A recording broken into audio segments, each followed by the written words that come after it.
golpear a los ciudadanos del común, metiéndole las manos al bolsillo, y a los médicos metiéndolos a la cárcel si es posible. Pero hoy tenemos un programa muy especial también, y el programa tiene que ver con un proceso de liquidación de una entidad emblemática del territorio nacional como es Telecom. Nos acompaña el doctor Gonzalo Díaz Gaviria, quien fue dirigente sindical de la organización que representaba a los trabajadores de Telecom.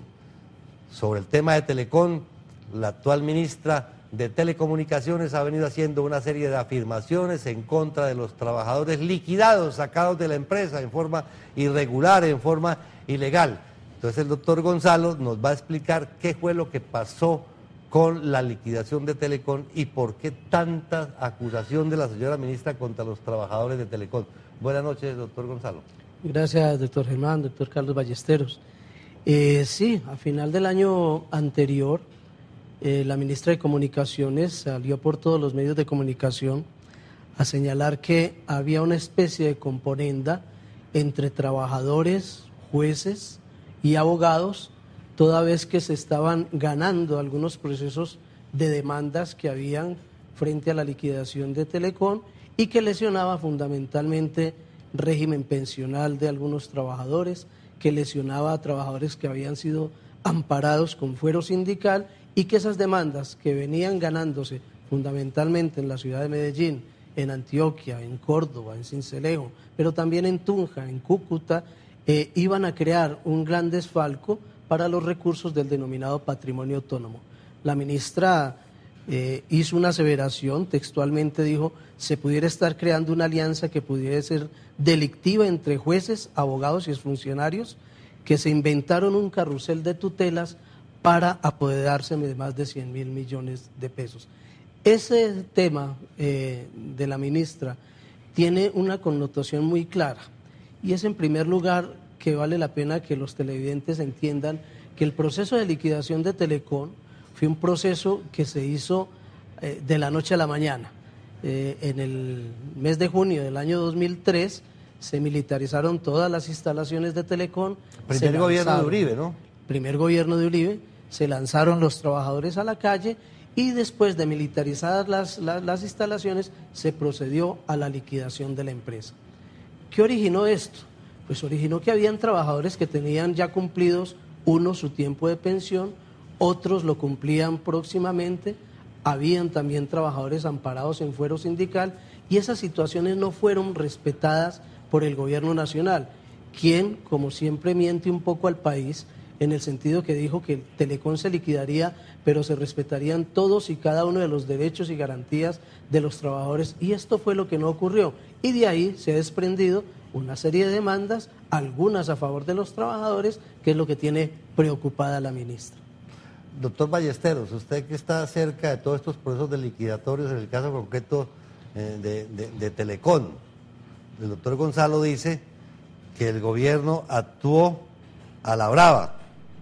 Yo creo que actuó a la brava porque tenía un negocio ya montado con Telefónica Española y tenía que entregar la empresa a como diera lugar, como dice la gente, sin respetar los derechos de los trabajadores. Hay una serie de fallos de la Corte Constitucional sobre estos procesos de liquidación. Doctor Ballesteros, ¿usted cómo considera este proceso liquidatorio de Telecom frente a los derechos de los trabajadores?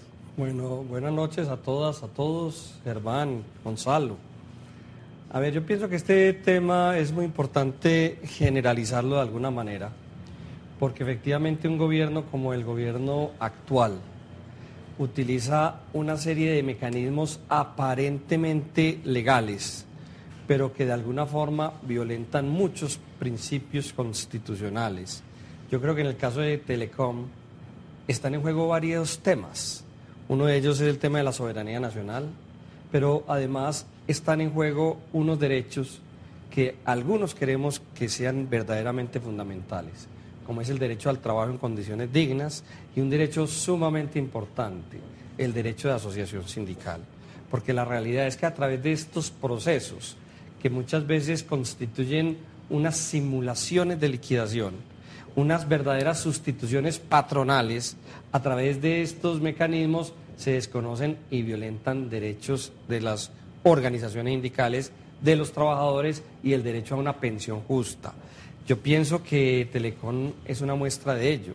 Y lo más lamentable es lo que acaba de decir Gonzalo, porque los trabajadores entonces se ven obligados a acudir a la Administración de Justicia tratando de hacer efectiva sus derechos y aparecen una serie de actitudes que constituyen un atentado frente a la autonomía del juez en sus fallos. Eso que hace la ministra, esa afirmación, además de ser absolutamente temeraria, es una afirmación que lo que tiene como finalidad es que todos los jueces se filen en favor de los intereses de ese gobierno. Es un gobierno que presiona a la rama judicial, no solamente en este caso, sino en otros. Cuando vemos eso y cuando vemos que efectivamente la rama judicial, al sentirse atemorizada muchas veces, obra de conformidad con ese temor, creemos que es importante, doctor Germán, que la comunidad internacional conozca esto, porque aquí está rompiéndose, es una evidencia más de ese equilibrio de poderes que debe tener un Estado de derecho como supuestamente es el nuestro.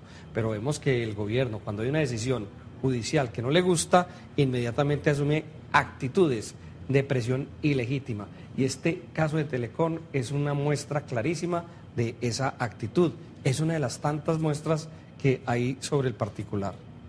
Bueno, antes de ir a unos breves comerciales, vamos a dejar dos preguntas en el aire. Primero, ¿cuántos trabajadores, doctor Gonzalo, fueron afectados por el proceso liquidatorio? De ellos, si tiene alguna cifra, madres, cabezas de familia, padres, cabezas de familia, que tienen una protección constitucional especial. ¿Cuántas personas prejubilables? ¿Cuántas personas que tenían fuero sindical y si esos fueron o no respetados porque son derechos que están consagrados en leyes que el Congreso de la República ha expedido y que han sido, y de que ha habido sentencias de la Corte Constitucional en ese sentido?